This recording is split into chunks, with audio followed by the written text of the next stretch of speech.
جھومکوں کی جوڑی تیسری اور آخری قسط۔ میں اس غریب اور بوڑھی نوکرانی کی حوصلہ افزائی کرتا چلا گیا اور ایسی اپنائیت کا اظہار بھی کیا کہ وہ پوری طرح میرے زیر اثر آ گئی۔ میرے ذہن میں ایک شک تھا، میں اس کے مطابق بات کر رہا تھا اور اس کی سن رہا تھا اور اسے لقمے بھی دیتا چلا جا رہا تھا۔ اس نوکرانی کے ساتھ میری گفتگو اور پوچھ گچھ زیادہ ہی کچھ لمبی ہو گئی تھی۔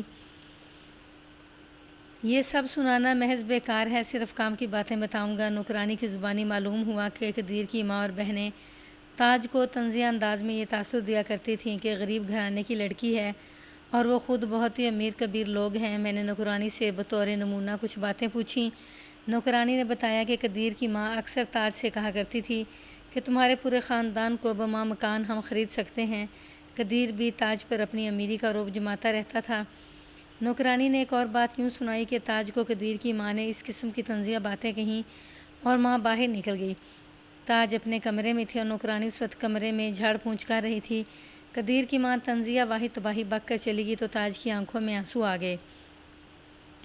نوکرانی نے تاج کے سر پر ہاتھ رکھا اور اس کے ساتھ ہمدردی کا اظہار کیا اور کہا کہ خدا انصاف کرے گا۔ اس روز تاج بہت روئی اور نوکرانی سے اسے بہلاتی رہی۔ تاج نے کہا کہ میرا بس چلے تو میں اس گھر کو آگ لگا دوں اور ان کا کچھ نہ چھوڑوں۔ اس نے یہ بھی کہا کہ خدا جانے کب انصاف ملے گا، ان کے ساتھ تو کسی روز میں ہی انصاف کروں گی۔ نوکرانی نے اس قسم کی دو اور باتیں بتائیں جو تاج نے غصے کی حالت میں انتقام کے لب و لہجے میں کہی تھیں۔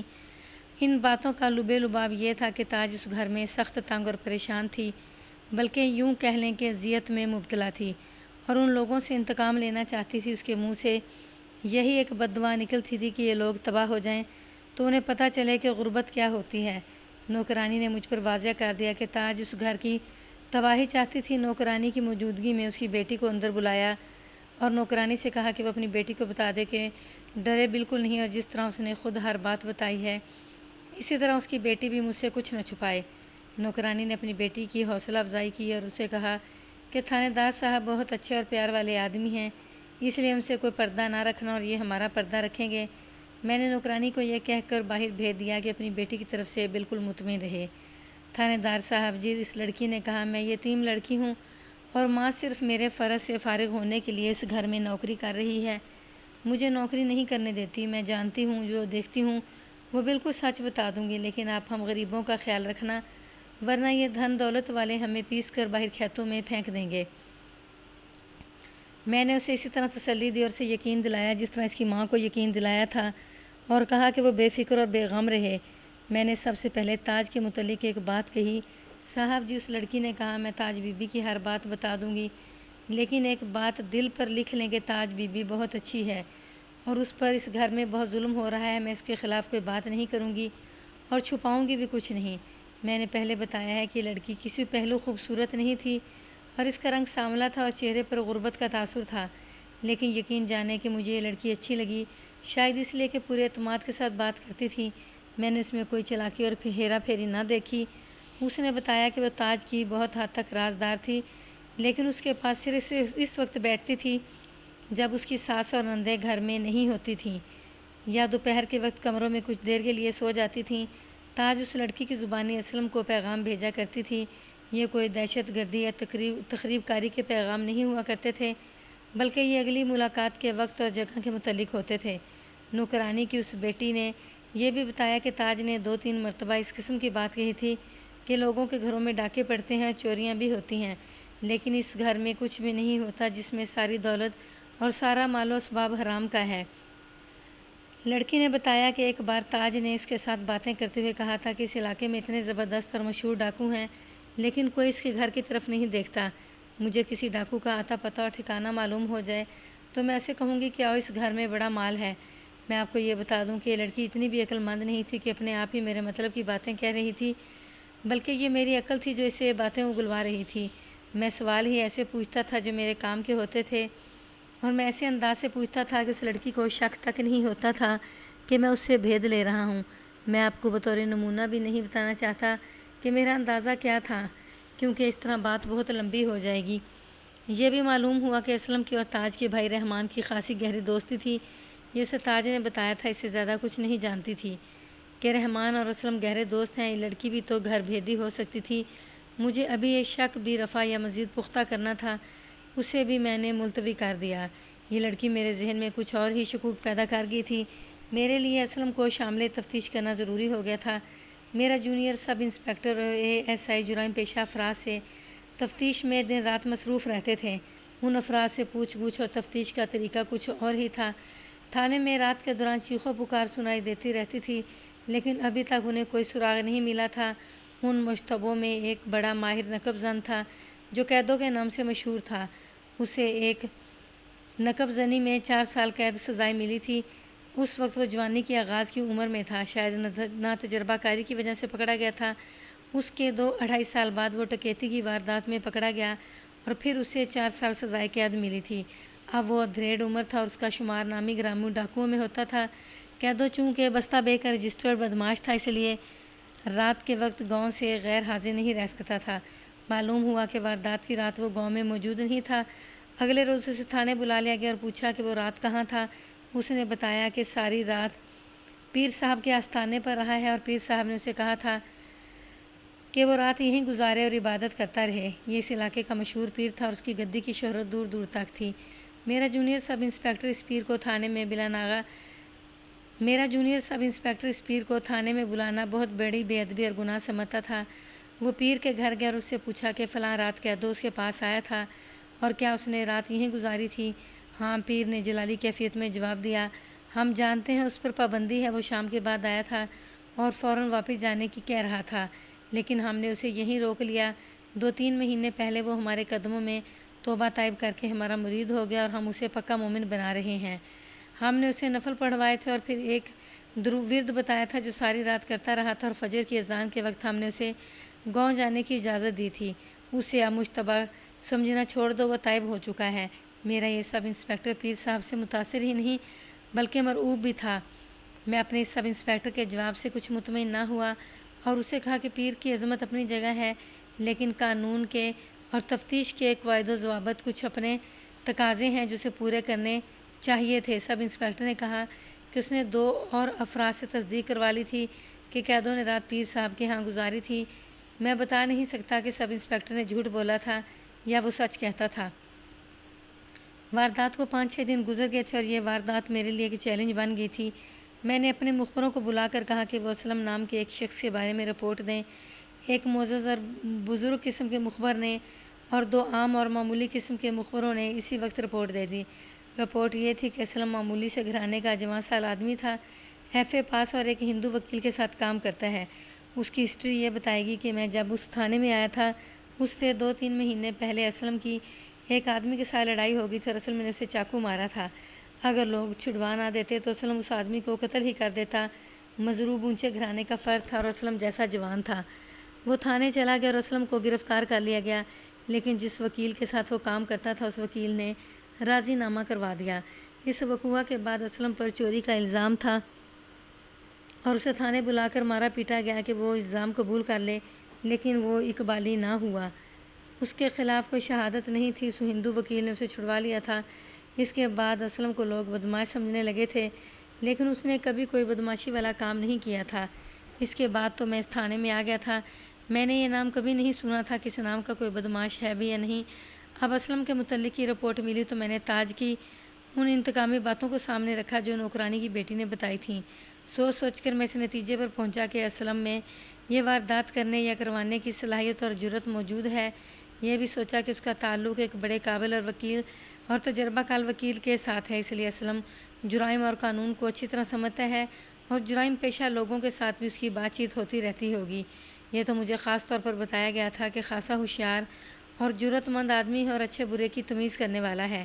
میں نے اسے تھانے بلوا لیا۔ اب وہ میرے سامنے آیا تو پہلا خیال یہ آیا کہ اسے میں نے قصبے کی کچہری اور پھر 25 میل دور ضلع کچہری اور سیشن کورٹ میں چند مرتبہ دیکھا ہے۔ میں نے کبھی بھی اسے کسی وکیل کا منشی نہیں سمجھا تھا، کیونکہ اس کا حلیہ اور ڈیل ڈول منشیوں والی تھی ہی نہیں۔ نہایت اچھا جسم اور اچھا قد تھا، شکل و صورت بھی اچھی تھی۔ لباس امیرانہ تو نہیں تھا، لیکن صاف ستھرا قابل عزت لباس پہنتا تھا۔ میں یہ کہنا چاہتا ہوں کہ اس جوان سال آدمی کے سراپے میں ایک اچھا تاثر تھا۔ میں نے اس کے چہرے پر اور انداز میں وہ ڈر یا گھبراہٹ دیکھی ہی نہیں جو ان لوگوں کے چہروں پر آ جاتی ہے جو پہلی بار تھانے میں بلائے جاتے ہیں۔ وہ شخص کے چہرے پر خود اعتمادی صاف نظر آ رہی تھی۔ اسلم سے سچی باتیں اگلوانے کے لیے مجھے کوئی زیادہ تگ و دو نہیں کرنی پڑی۔ میں نے اس سے پوچھا کہ اس نے ایک آدمی کو چاقو مارا تھا اور پھر اس پر جو چوری کا الزام بھی عائد ہوا تھا۔ میں نے صرف اتنی بات نہیں کی تھی، یہ تو میں آپ کو مختصر کر کے سنا رہا ہوں۔ مجھے توقع تھی کہ وہ جھوٹ بولے گا اور اپنے آپ کو بے گناہ اور مظلوم ثابت کرے گا، لیکن اس نے ایسی کوئی حرکت نہ کی۔ اس نے بڑے اچھے انداز سے سنا دیا کہ اس نے چاقو کیوں چلایا تھا۔ یہ میں آپ کو اپنے الفاظ میں سناتا ہوں۔ میں نے شیخ نذیر کے بیٹے قدیر کا کردار جس طرح پیش کیا ہے، ایسے ہی کردار کا ایک آدمی اس قصبے میں رہتا تھا جو اپنے آپ کو ہیرو اور باقی سب کو اپنے مزیرے یا نوکر سمجھتا تھا۔ اس اونچے شخص نے ایک شریف اور ذرا کمزور گھرانے کی لڑکی کے ساتھ ایک گلی میں چھیڑ خانی کی۔ اسلم ادھر سے گزر رہا تھا۔ وہ اونچا آدمی لڑکی کے پیچھے پیچھے چل پڑا تھا۔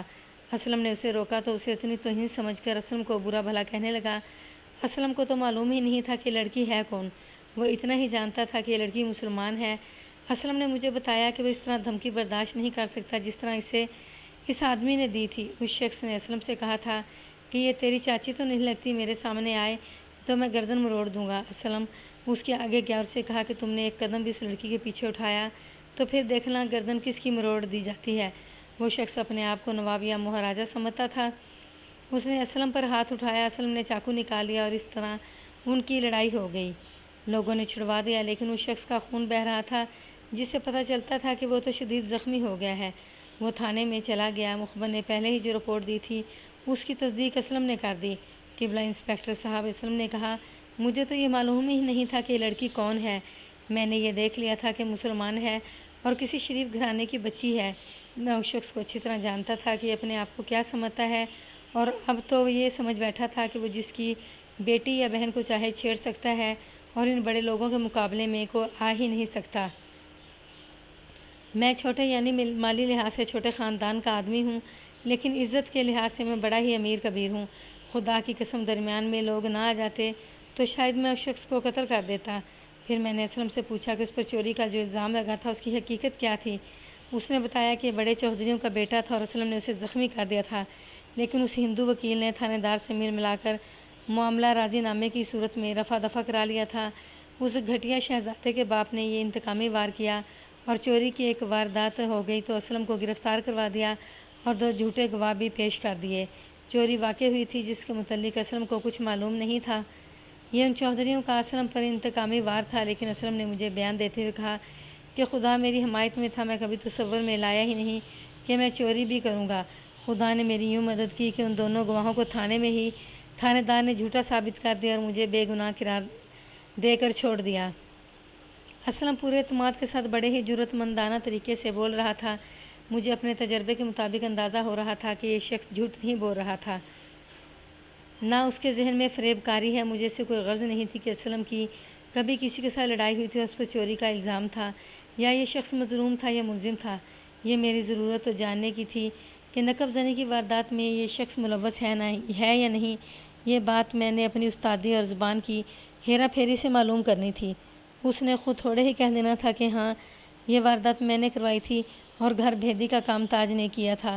اب میں نے اسلم سے تاج کے بارے میں پوچھا اور صاف کہا کہ اسے تاج کے ساتھ محبت ہے اور تاج کی شادی کے بعد بھی اسے ملتا ہے۔ اس نے فوراً تسلیم کر لیا کہ یہ بالکل صحیح ہے۔ اس نے کہا کہ تاج کا رشتہ اسے مل سکتا تھا کیونکہ ذات برادری ایک ہی ہے، لیکن شیخ نذیر کے مقابلے میں وہ کچھ بھی نہیں۔ اس نے یہ بھی کہا کہ تاج کا باپ شیخ نذیر کے جال میں آ گیا تھا اور پتہ چلا کہ اس نے کچھ نقد رقم بھی وصول کی تھی۔ اس طرح اسلم نے ہر وہ بات تسلیم کی جو مجھے مخبروں سے معلوم ہوئی تھی۔ اسلم بھائی، میں نے مسکراتے ہوئے کہا، اب میں ایسی بات پوچھنے لگا ہوں جو تم صحیح نہیں بتاؤ گے۔ صاحب، اسلم نے کہا، یہ الگ بات ہے کہ آپ میری بات سچ مانیں یا نہیں، لیکن خدا بہتر جانتا ہے کہ میں نے اس وقت تک آپ کے سامنے کوئی جھوٹ نہیں بولا، نہ بولوں گا۔ پوچھیں کیا پوچھنا ہے۔ تاج اپنے سسرال میں بہت ہی تنگ ہے۔ میں نے کہا، تمہاری اس کے ساتھ ملاقاتیں جاری ہیں، کیا تم نے کبھی سوچا ہے کہ تاج کو وہاں سے آزاد کرا لو گے اور پھر اس کے ساتھ شادی کر لو گے؟ اسے ہم دونوں کی بے وقوفی کہہ لیں۔ اسلم نے جواب دیا، میں نے تاج سے کہہ رکھا ہے کہ ان لوگوں کو اتنا تنگ کرو کہ تمہیں طلاق دے دیں۔ ابھی تو تاج خود ہی بڑی تنگ اور اذیت میں مبتلا ہے اور یہ لوگ بڑے ہی ڈھیٹ اور بد کردار ہیں۔ ہم ابھی تک کوئی تھوڑا اور کارگر پروگرام نہیں بنا سکے۔ میں نے اپنی زبان کا سارا جادو چلا ڈالا اور اپنے تجربے کو پوری طرح آزاد کر لیا، لیکن اسلم اس طرح باتیں کرتا رہا جیسے اس کا اس واردات کے ساتھ کوئی تعلق ہی نہ ہو۔ اس واردات کا ذکر آیا تو میں نے اسلم سے افسوس کا اظہار کیا کہ یہ تو بالکل لٹ گیا ہے، اس کا افسوس مجھے بھی ہے۔ اسلم نے کہا لیکن یہ مال آتا ہے کہ یہ تو حرام کی کمائی تھی، تو مجھے تھوڑی خوشی ہوتی ہے، البتہ ایک افسوس ہوتا ہے کہ تاج کا زیور بھی چوری ہو گیا ہے۔ تاج نے مجھے بتایا تھا کہ اس کی ساس نے اس کا وہ زیور بھی اپنے قبضے میں کر لیا تھا جو تاج کو میکے سے ملا تھا۔ وہ اتنے کم ظرف لوگ ہیں کہ تاج اپنے میکے جانے لگتی تو اس کی ساس اور نندیں بڑے غور سے چیک کیا کرتی تھیں کہ یہ کیا کیا زیور پہن کر جا رہی ہے، اور جب وہ واپس آتی تھی تو ساس سب سے پہلے اس کا زیور اتروا کر اپنے قبضے میں کر لیتی تھی۔ تاج تو یہ بھی کہتی ہے کہ یہ لوگ اس کا سارا زیور رکھ لیں اور اس کے عوض اسے آزاد کر دیں۔ یہ تو مجھے یقین تھا کہ اسلم جو باتیں کر چکا تھا وہ صحیح اور سچی تھیں، لیکن ابھی میں یقین کرنے کو یہ تیار نہیں تھا کہ اس واردات میں ملوث نہیں۔ میرے ذہن میں تاج کی باتیں گونج رہی تھیں جو نوکرانی کی بیٹی نے بتائی تھیں۔ میں یہ بھی بتا دوں کہ نوکرانی کی بیٹی کو بھی میں نے ان مشتبوں کی فہرست سے نہیں نکالا تھا جو میں نے ذہن میں رکھی ہوئی تھی۔ مجھے پریشانی یہ لگ گئی تھی کہ تفتیش لمبی ہو گئی تھی اور ابھی تک میں کسی قابل اعتبار سراغ تک نہیں پہنچا تھا۔ میرے دونوں اسسٹنٹ بھی ناکام چلے آ رہے تھے۔ ایک ہفتے میں تو ہم پتھروں کو بھی بلوا لیتے تھے، لیکن تمام جرائم پیشہ مشتبہ تشدد برداشت کیے جا رہے تھے اور ان میں سے کوئی بھی نہیں بولتا تھا، نہ ان میں سے کسی کے خلاف کوئی شک کا اظہار کرتا تھا۔ میں نے اسلم سے تاج کے بھائی رحمان کا ذکر چھیڑ دیا۔ اسلم فوراً بولا کہ رحمان اس کا دوست ہے اور وہ بھی تاج کے متعلق پریشان رہتا ہے، لیکن اتنا مجبور ہے کہ کچھ بھی نہیں کر سکتا۔ رحمان اپنے ماں باپ کو برا بھلا کہتا رہتا ہے جنہوں نے بیٹی کو بڑے گھٹیا اور فراڈیا خاندان میں دے دیا تھا۔ میں نے اسلم کو فارغ تو کر دیا، لیکن یہ شخص میرے ذہن میں موجود رہا۔ جاتے جاتے میں نے اسے روکا اور کہا کہ اس واردات میں گھر بھیدی یقیناً شامل ہے، لیکن مجھے پتہ نہیں چل رہا کہ وہ کون ہے۔ میں سچی بات بتاؤں، اسلم نے کہا، میں جب اس واردات کے متعلق سوچتا ہوں تو سچی بات ہے خوشی ہوتی ہے کہ ان حرام خوروں کو یہ چوٹ پڑی ہے۔ اس سے زیادہ ابھی تک میں نے نہیں سوچا۔ کوئی پیشہ ور ڈاکو ہاتھ صاف کر گیا ہے۔ اگر آپ کو یہ شک ہے کہ گھر بھیدی نے واردات کرائی ہے تو ان کی نوکرانی ہو سکتی ہے۔ میں نے اسے بتایا کہ یہ نوکرانی روتی زیادہ اور بولتی کم ہے، وہ تو اس قابل لگتی ہی نہیں کہ اتنے بڑے مجرموں کے ساتھ تعاون کر سکتی ہے۔ اسلم نے طنزیہ سی ہنس کر کہا کہ سنا ہے آپ تو بڑے قابل اور تجربہ کار تھانے دار ہیں، لیکن آپ اس عورت کے رونے سے متاثر ہو گئے۔ اگر میں کہوں کہ اس نوکرانی کی بیٹی بھی اس میں شامل ہے تو شاید غلط نہیں ہوگا، لیکن نوکرانی کے متعلق تو میں یقین کے ساتھ کہہ سکتا ہوں۔ اسلم نے وجہ یہ بتائی کہ اس نوکرانی کو پیسے چاہیے جس سے وہ اپنی بیٹی کو بیاہ سکے۔ یہ پیسے چاہے شریف لوگوں سے ملیں یا بدماش لوگوں سے، بہرحال اس نوکرانی کو پیش نظر رکھیں اور اسے صرف غریب اور نادار نہ سمجھتے رہیں۔ اسلم یہ بات کہہ کر اور میرے ساتھ ہاتھ ملا کر چلا گیا، اور میں سوچنے لگا کہ میرا دماغ کمزور تو نہیں ہو گیا۔ میں تفتیش کے دوران اتنا کمزور اور جذباتی تو کبھی نہیں ہوا تھا جتنا اس بوڑھی نوکرانی کے آنسوں اور آہوں نے مجھے کر دیا تھا۔ یہ میرا یقین اور عقیدہ ہے کہ انسان دیانتدار ہو تو اللہ مدد کو پہنچ جاتا ہے۔ میں تو ایک ایاک نعبد و ایاک نستعین کی حقیقت پر یقین رکھتا تھا، اور یہی میری عملی زندگی کی بنیادی اصول تھے۔ یقیناً اس کی برکت اور رحمت تھی کہ اچانک پردے اٹھنے لگے، جیسے افق پر چھائی ہوئی کالی سیاہی گھٹا میں سے چاند آہستہ آہستہ اوپر آ رہا ہو۔ ہوا یوں کہ جس روز میں نے اسلم کو بلایا تھا اس سے اگلے روز میں تھانے پہنچا ہی تھا کہ نذیر کی بیوی اپنی دونوں بیٹیوں کے ساتھ آ گئی۔ میں نے انہیں ان کے گھر میں دیکھا تھا، اب انہیں دوسری مرتبہ دیکھ رہا تھا۔ میں نے یہ ان کے گھر میں دیکھ لیا تھا کہ شیخ نذیر کی بیوی بڑی دبنگ اور مردانہ قسم کی عورت تھی اور اس کی زبان بہت چلتی تھی۔ اس روز گھر میں اس کی بیٹیاں بہت کم بولی تھیں۔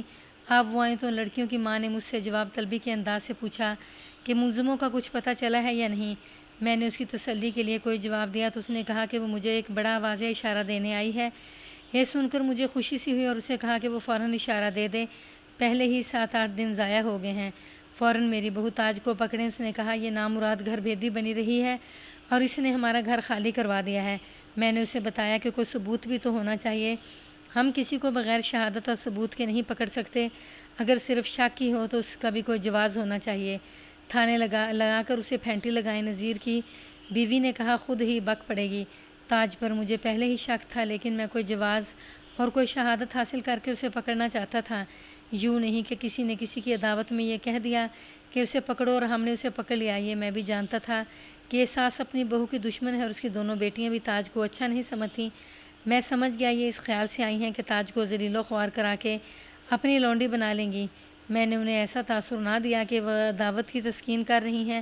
میں انہیں یہی کہتا رہا کہ کوئی ذرا سا ثبوت یا اشارہ مجھے دے دیں۔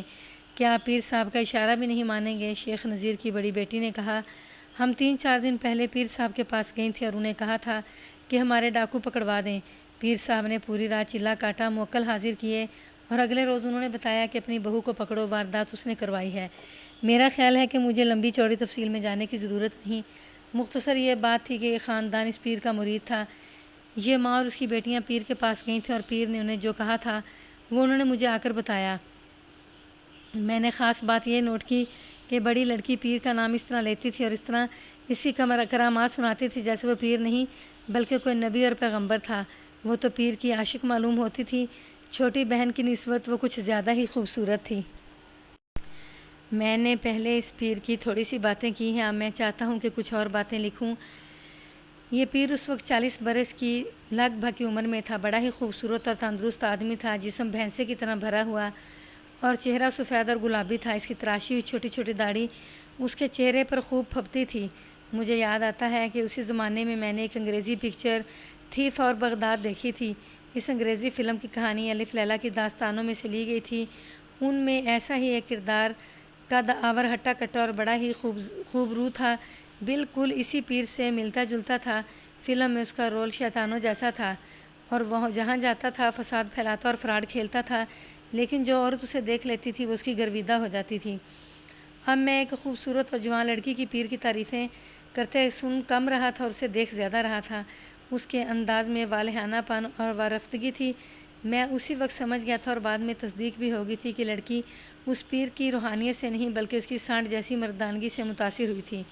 میں نے ان عورتوں کے ساتھ جھوٹے سچے وعدے کر کے انہیں چلتا کیا اور سوچا کہ میں اس پیر کے پاس جاؤں گا اور اسے کہوں گا کہ آپ کو گھر کا بھیدی نظر آ گیا ہے، ذرا اور ہمت کریں، ہو سکتا ہے آپ کو ملزم بھی نظر آ جائیں۔ مجھے معلوم تھا کہ پیر نے شیخ نذیر کی بیوی سے اچھی خاصی رقم بٹور لی ہوگی۔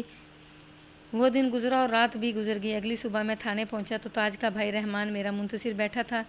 اسے میں پہلی بار دیکھ رہا تھا۔ 30-32 سال عمر کا بڑا اچھا جوان تھا۔ میں اس کے متعلق مخبروں سے جو مجھے باتیں بتائی تھیں اور میرے ذہن میں اس کے خلاف بھی تھوڑا سا شک پیدا ہو گیا تھا۔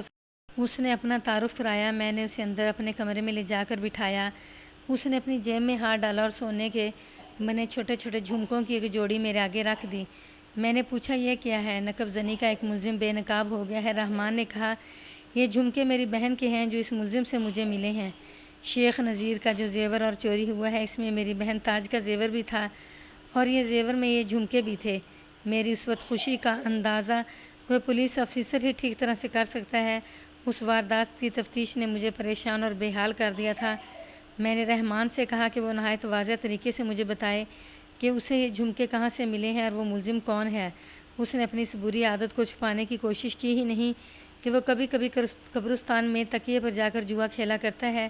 وہ کوئی پسماندہ اور ان پڑھ آدمی نہیں تھا، اچھا خاصا پڑھا لکھا تھا، لیکن بری عادت کسی کی تعلیم یا سوشل حیثیت نہیں دیکھا کرتی۔ چرس چوڑے چمار بھی پیتے تھے اور چودھری بھی۔ اس طرح رحمان کو نہ جانے کیسے جوئے بازی کی لت پڑ گئی تھی۔ اس نے بتایا کہ گزشتہ رات بڑی جم کر بازی لگی اور ایک بڑا پکا جواریہ ہارتا ہی چلا گیا اور بالکل خالی ہو گیا۔ ایک تو وہ چرس کے نشے میں تھا اور پھر ہارا ہوا جواری پورا نہیں نیم پاگل ضرور ہو جاتا ہے۔ آپ نے سنا ہوگا کہ جوئے باز جب ہارتا ہے تو اپنی سگی بہن یا ماں یا بیٹی کا زیور چوری کر کے لے جاتا ہے اور بازی لگاتا ہے۔ اس کے ذہن میں یہ سوچ ہوتی ہے کہ وہ جیت جائے گا اور یہ زیور واپس رکھ دے گا جہاں سے چوری چھپے اٹھایا تھا۔ رحمان نے مجھے سنایا کہ وہ جواری آخری دو بھی ہار گیا تو اس نے کہا کہ وہ ابھی اٹھنا نہیں، میں واپس آتا ہوں۔ وہ کچھ دیر بعد واپس آیا تو اس نے جھمکوں کی یہ جوڑی جواریوں کے سامنے رکھ دی اور جواریوں نے مل کر اس کی قیمت مقرر کی اور پھر بازی لگی۔ اتفاق دیکھیں کہ جھمکے رحمان نے جیت لیے۔ رحمان نے مجھے بات سناتے ہوئے کہا کہ جھمکے کوئی اور جیت لیتا تو بھی یہ تھانے پہنچ جاتے۔ رحمان نے اپنے بیان میں کہا کہ تاج کی شادی سے چند پہلے اس نے ایک جھمکے ایک آدمی سے خریدے تھے، پیسوں کی شدید ضرورت تھی۔ ایک تو جھمکے در پردہ بیچنا چاہتا تھا اور دوسرے سے یہ ڈر تھا کہ زیادہ تر سنار ہندو تھے، وہ دھوکہ دے کر رقم بڑی تھوڑی دیتے تھے۔ رحمان نے جھمکے خرید لیے اور اپنی بہن کو دے دیے۔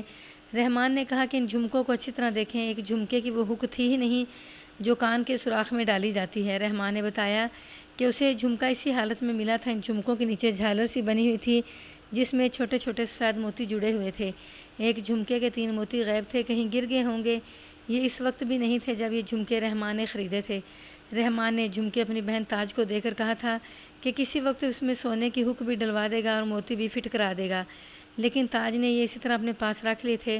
اسے ماں باپ نے بہت ہی اچھا اور خاصا زیور دیا تھا، اس کے مقابلے میں وہ ان جھمکوں کو کوئی اہمیت نہیں دیتی ہوگی، لیکن میرے لیے جھمکے بہت ہی اہم بن گئے۔ میں نے رحمان سے اس آدمی کا نام پوچھا، اس نے بتایا تو یہ کچھ مانوس لگا۔ میرا ایک ایسائی تھانے میں زیادہ پرانا تھا، اسے بلا کر یہ نام بتایا تو اس نے یاد دلایا کہ یہ ایک وارداتیہ ہے اور 4 یا 5 ہفتے پہلے 2 سال جیل کاٹ کر آیا تھا۔ اس کی کچھ ہسٹری اور بھی تھی، لیکن میں نے یہ بات دلچسپی سے نوٹ کر لی کہ وہ اس پیر کے خاص مریدوں میں سے تھا۔ بہرحال جرائم پیشہ تھا۔ ایک دلچسپی یہ ہوئی، رحمان نے کہا، رات کو تو وہ چرچ کے نشے میں اور ہار جانے کے غم و غصے میں دوڑتا گیا اور چوری کے جھمکے اٹھا لایا، لیکن آج صبح میں ابھی جاگا ہی تھا کہ میرے دروازے پر آ دستک دی اور کہنے لگا کہ وہ جھمکے مجھے دے دو، میں دوپہر تک کیش رقم دے دوں گا۔ میں نے اسے کہا کہ پہلے وہ رقم لے آئے اور جھمکے لے جائے۔ یہ میں نے اس لیے کہا تھا کہ اس وقت ٹل جائے اور جھمکے آپ تک پہنچا دوں۔ وہ تو ہاتھ جوڑنے لگا کہ میں اسے جھمکے واپس دے دوں۔ آخر وہ میرے پاؤں میں بیٹھ گیا اور منتیں کرنے لگا کہ جھمکے واپس دے دو، میں ابھی پیسے لاتا ہوں۔ میں نے بڑی مشکل سے اسے ٹالا اور یہ کہا کہ وہ گھر چلے، میں جھمکے لے کر آتا ہوں۔ میں نے بڑی تیزی سے حرکت کی، اے ایس آئی سے کہا کہ وہ ایک ہیڈ کانسٹیبل اور 2-3 کانسٹیبلوں کو ساتھ لے اور ابھی اس شخص کے گھر چھاپے مارے اور خانہ تلاشی کے بعد اسے تھانے لے آئے۔ کم و بیش 2 گھنٹوں بعد اسے گرفتار کر کے لے آئے۔ اس کے گھر سے کچھ اور بھی برآمد نہیں ہوا تھا۔ رقم تو وہ ساری گزشتہ رات ہار گیا تھا اور وہاں سے کیا ملنا تھا۔ اسے میرے پاس لائے تو میں نے اسے اتنا ہی کہا کہ وہ بالکل سچ بتا دو کہ یہ جھمکے تمہارے پاس کہاں سے آئے ہیں اور پھر جاؤ، تمہاری چھٹی۔ وہ جھوٹ بولنے لگا، لیکن میں نے اسے زیادہ بولنے نہ دیا اور اے ایس آئی کانسٹیبل سے کہا کہ اسے لے جاؤ اور تب چھوڑنا جب یہ اقبالی بیان دے دے گا۔ یہ تو یقین ہو گیا تھا کہ جھمکے تاج کے تھے اور اس زیور کے ساتھ نکل گئے تھے جو نقب زنی کی واردات میں چوری ہوا تھا۔ میرے پاس اب اس ملزم کے لیے ذرا سا بھی رحم نہیں تھا۔ یقین کریں کہ صرف آدھے گھنٹے بعد اے ایس آئی اسے میرے پاس لایا۔ اس نے اقبالی بیان دے دیا تھا۔ اس میں اس نے بتایا کہ یہ واردات پیر نے کروائی تھی اور مشہور نقب زن قیدوں نے کی تھی۔ قیدوں کے ساتھ ایک تو یہ آدمی تھا اور اس نے اپنے تیسرے ساتھی کا نام بھی بتا دیا۔ واردات کے بعد یہ سارا مال پہلے پیر کے ہاں گیا تھا۔ پیر اتنا کم عقل نہیں تھا کہ ڈکیتی کا مال اپنے پاس رکھ لیتا۔ اسے قیدوں پر اعتماد تھا۔ اس نے قیدوں سے کہا کہ یہ تمام زیور اپنے قبضے میں رکھے اور 3-4 مہینوں بعد اسے کہیں دور فروخت کیا جائے گا۔ یہ کوئی حیرت ناک بات نہیں تھی کہ پیر نے نقب کی واردات کروائی تھی۔ میں نے حقائق میں مدیر حقائق کا ایک مضمون پڑھا تھا جس میں انہوں نے ایک لفظ استعمال کیا تھا، پیر مافیا۔ کسی پولیس افسر سے پوچھیں کہ لفظ کس قدر صحیح اور سچ ہے۔ مافیا کا لفظ جرائم کو معنوں میں استعمال ہوتا ہے۔ پیر میرے وقتوں میں بھی جرائم پیشہ غنڈوں کو اپنے پاس رکھتے اور ان کی پرورش کرتے تھے۔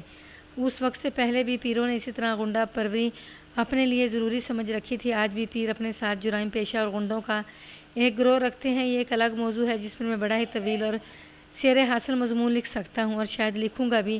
یہاں صرف یہ بتا رہا ہوں کہ اس پیر نے بھی ان غنڈوں اور مجرموں کا ایک گروہ بنا رکھا تھا۔ یہ پیر اپنے دیہاتی علاقے کی سیاست سے لے کر پورے ملک کی سیاست پر اثر انداز ہوتے ہیں۔ میں نے اتنی تیزی سے کارروائی کی کہ قیدی اور اس کے دوسرے ساتھی کو ابھی پتہ نہیں چلا تھا کہ ان کی نشاندہی ہوگی۔ میں نے انہیں گھروں سے گرفتار کر لیا۔ قیدوں نے تمام زیور برآمد کروا دیا۔ ٹرنک میں جو کپڑے وغیرہ تھے وہ بھی ابھی محفوظ پڑے تھے۔ لوٹے ہوئے مال کی تقسیم 2-4 مہینوں بعد ہونی تھی۔ یہ میری خوش قسمتی اور ان مجرموں کی بدقسمتی تھی کہ جھمکے جس سے برآمد ہوئے اس نے مال سے چوری چوری کھسکا کر اپنے پاس رکھ لیے تھے۔ تھانے لا کر کھروں کے مولڈنوں سے ان کے کھرے ملائے گئے تو بالکل صحیح نکلے۔ ان کا ایک ساتھی تو پہلے ہی اقبال جرم کر چکا تھا۔ قیدوں اور اس کے دوسرے 2 ساتھی بھی اقبال جرم کر لیے۔ شیخ نذیر کی نوکرانی کو بھی گرفتار کر لیا گیا اور وہ بھی مان گئی کہ اس نے ان ڈاکوں کی رہنمائی کی تھی اور بتایا تھا کہ مال والا ٹرنک کہاں پڑا ہے۔ اب اس کہانی کا سب سے زیادہ اہم اور عبرتناک حصہ سنیں۔ اگر میرا بس چلتا تو میں پیر کو گرفتار کر کے سب سے زیادہ سزا اسے دلاتا، لیکن وہ وجوہات تھیں جنہوں نے مجھے مجبور اور بے بس کر رکھا تھا۔ ایک یہ کہ انگریز کوشش کرتا تھا کہ کسی پیر یا دوسرے مذہبوں کے پیشواؤں کو گرفتار نہ کیا جائے۔ انگریز کو معلوم تھا کہ مسلمان خدا اور اس کے حکم کو مانے یا نہ مانے، وہ اپنے پیر کا حکم مانتے ہیں اور ان کا عقیدہ ہے کہ ساری مرادیں پیر صاحب پوری کر دیتے ہیں اور وہی خلق خدا کے انداتا ہیں۔ دوسری وجہ یہ تھی کہ تینوں ملزموں نے بیان میں کہا کہ انہیں پیر نے یہ واردات کرنے کو کہا تھا اور یہ وعدہ کیا تھا کہ وہ انہیں گرفتار نہیں ہونے دے گا، اور اس طرح پیر نے انہیں پوری حفاظت کا یقین دلایا تھا۔ یہ کوئی جرم نہیں بنتا تھا۔ ملزم کسی کا نام لے کر کہہ دیں کہ ہمیں فلاں شخص نے جرم کرنے کو کہا تھا تو قانون اس شخص کے خلاف کوئی کارروائی نہیں کرنے دیتا۔ میں اپنی اس مجبوری میں اتنا سٹ پٹایا کہ تھانے میں اپنے عملے میں بیٹھ کر پیر کو برا بھلا کہتا رہا، اور میں نے یہ الفاظ بھی کہے کہ اس پیر کو میں کبھی نہ کبھی گرفتار ضرور کروں گا۔ مجھے خیال نہ رہا کہ جذبات میں آ کر میں نے یہ بھی نہ سوچا کہ میرے عملے میں اپنے جونیئر سب انسپیکٹر اور ASI سمیت اس پیر کے مرید ہیں۔ ان میں سے کسی نے پیر کو جا بتایا کہ تھانے دار اس قسم کی باتیں کرتا ہے۔ پیر کو بھی پتہ چلا کہ اس کی ڈکیت پارٹی پکڑی گئی ہے۔ وہ اس پارٹی کے ساتھ کیا ہوا اپنا وعدہ پورا کرنے کے لیے مجھے ڈرانے کے لیے اگلے ہی روز تھانے میں آ گیا۔ وہ گھوڑی پر سوار تھا اور اوپر سر پر ترے والی پگڑی تھی۔ میرا تو سارا عملہ اس کے استقبال کو اٹھ دوڑا اور میں اپنے دفتر میں بیٹھا رہا۔ وہ میرے دفتر میں آیا تو میں نے سرد مہری سے اس کے ساتھ ہاتھ ملایا اور بٹھایا۔ میرے تو تن بدن میں آگ لگی تھی۔ میں جب قیدوں سے بیان لے رہا تھا تو اس دوران شیخ نذیر کی بڑی بیٹی کا ذکر آ گیا تھا۔ قیدوں نے مجھے بتایا تھا کہ لڑکی پیر کی باقاعدہ داشتہ بنی ہوئی تھی اور پیر کے ساتھ شادی کرنے کو بھی تیار تھی۔ غور کریں کہ اس لڑکی کی ابھی شادی نہیں ہوئی تھی۔ کہانی پہلے ہی خاصی لمبی ہوگی ہے، اس لیے میں پیر کی ساری مکالمہ بازی نہیں سناؤں گا۔ اس نے آتے ہی عجیب سی جلالی کیفیت میں مجھے کہا کہ میں اس کو بدنام کر رہا ہوں کہ یہ واردات اس نے کروائی ہے۔ اس نے کہا کہ اس کے موکلوں یعنی جنات کو پتہ چل گیا تو وہ مجھے بڑے برے انجام تک پہنچائیں گے اور میرے گھر کے بچے کو بڑی اذیت ناک موت ماریں گے۔ میں خاموشی سے سنتا رہا۔ پھر اس نے کہا کہ اسے پہلے ہی پتہ چل گیا تھا کہ اس واردات کے ملزم کون کون ہیں۔ میں نے اسے بتایا تو اس نے کہا تھا کہ شیخ نذیر کی بہو نے گھر بھیدی کا کام کیا ہے۔ وہ بولا کہ وہ اس نے جلد بازی میں کہہ دیا تھا اور آج اس نے میرے پاس آنا ہی تھا کہ میری رہنمائی کرے۔ وہ کافی کچھ بول چکا تو میں نے اسے صرف اتنا ہی کہا کہ جناب پیر صاحب، قانون نے مجھے مجبور کر رکھا ہے، ورنہ میں آپ کو گرفتار کر کے بھی دکھا دوں۔ میری یہ بات سن کر اس نے دھمکی آمیز لہجے میں بات کی اور کہا کہ میں اس کی بے ادبی سے باز نہ آیا تو بہت بڑے برے انجام کو پہنچوں گا۔ میں اٹھ کھڑا ہوا۔ فوراً اٹھو، میں نے کہا، اور نہ جانے مجھے غیب سے کوئی اشارہ ملا تھا یا کیا ہوا تھا کہ میں نے یوں کہا، یہاں سے نکل جاؤ اور دیکھتا ہوں کہ کون اپنے کیسے انجام کو پہنچتا ہے۔ تم خدا کے بندوں کے خدا نہیں ہو، اس فرونیت سے باز آ جاؤ۔ وہ مجھے گھورتا ہوا کچھ کہے بغیر میرے دفتر سے نکل گیا۔ میں نے ہمیشہ اور ہر حال میں اپنے غصے کو قابو میں رکھا ہے، لیکن اس روز غصے پر قابو پانا بڑا ہی مشکل ہو گیا تھا۔ وہ مشکل آدھا گھنٹہ گزرا ہوگا کہ ایک آدمی گھوڑی پر سوار گھوڑی دوڑاتا تھانے میں آیا اور یہ اطلاع دی کہ پیر صاحب راستے میں گھوڑی سے گر پڑے ہیں اور بے ہوشی کی حالت میں انہیں اٹھا کر ایک گھر میں رکھا گیا ہے۔ میں اس اطلاع پر اٹھ کھڑا ہوا۔ پیر کا گھر تھانے سے تقریباً 2 میل دور تھا۔ تھانے سے رخصت ہوتے وہ ابھی 1 میل بھی نہیں گیا تھا۔ عینی شاہدوں کے بیان کے مطابق 3-4 کتے لڑتے لڑتے پیر کی گھوڑی کی ٹانگوں میں آ گئے۔ گھوڑی جو آرام آرام سے چل رہی تھی اچانک دوڑ پڑی۔ پیر کو یہ جھٹکا پڑا تو اس کی پگڑی گر پڑی۔ آگے بڑھ کا درخت تھا جس کا ایک بڑا موٹا ٹہن زمین سے تھوڑا ہی اوپر تھا۔ بے لگام گھوڑی سر پر دوڑتی اس ٹہن کی طرف جا رہی تھی۔ لوگوں نے دیکھا کہ گھوڑی بے قابو ہو گئی تھی اور دائیں بائیں مڑتی ہی نہیں تھی۔ پیر کے سر سے پگڑی پہلے ہی گر چکی تھی۔ اس کا ماتھا بڑھ کے ٹہن سے ٹکرایا اور وہ گھوڑی سے گر پڑا۔ ٹہن اتنا ہی اونچا تھا۔ پیر خوش قسمت تھا کہ اس کے دونوں پاؤں رکابوں سے نکل آئے تھے۔ ایک بھی پاؤں رکاب میں پھنسا رہ جاتا تو گھوڑی اسے گھسیٹ گھسیٹ کر بری موت مارتی۔ پیر گر پڑا اور گھوڑی آگے نکل گئی۔ جن لوگوں نے پیر کو دیکھا تھا وہ دوڑے اور پیر کو اٹھا کر قریب ہی ایک گھر میں لے گئے۔ پیر بے ہوش تھا۔ میں گیا اور پیر کو شہر کے ہسپتال پہنچایا۔ ان تفصیلات کو جانے دیں کہ پیر کا کیا کیا علاج ہوا اور اسے کہاں لے گئے۔ میں شخص کا انجام بتاتا ہوں جو یہ تھا کہ اس کے سر کے اگلے حصے پر ٹہن کی چوٹ اتنی شدید پڑی تھی کہ وہ حصہ بیکار ہو گیا اور پیر کی یادداشت ختم ہو گئی۔ اسے یہ بھی یاد نہ رہا کہ وہ کون ہے اور کیا ہے۔ اس کی گدی اس کے بڑے بیٹے نے سنبھال لی تھی۔ ڈاکٹروں نے پیر کو لا علاج قرار دے کر اسے گھر بھیج دیا۔ اس کے بعد وہ کم و بیش 20 سال زندہ رہا اور اس طرح رہا کہ اسے کچھ یاد نہیں رہا تھا کہ وہ کیا تھا اور کس انجام کو پہنچا ہے۔ وہ پاکستان میں آ کر مرا تھا۔ اس عرصے میں پاکستان میں بھی اس کی گدی قائم ہو چکی تھی جس نے بڑی تیزی سے شہرت اور مقبولیت حاصل کر لی۔ یہ تو پیر کے انجام کی بات تھی۔ تینوں ملزموں کو خاصی لمبی سزائیں دی گئی تھیں اور نوکرانی کو صرف 1 سال سزائے قید ملی تھی۔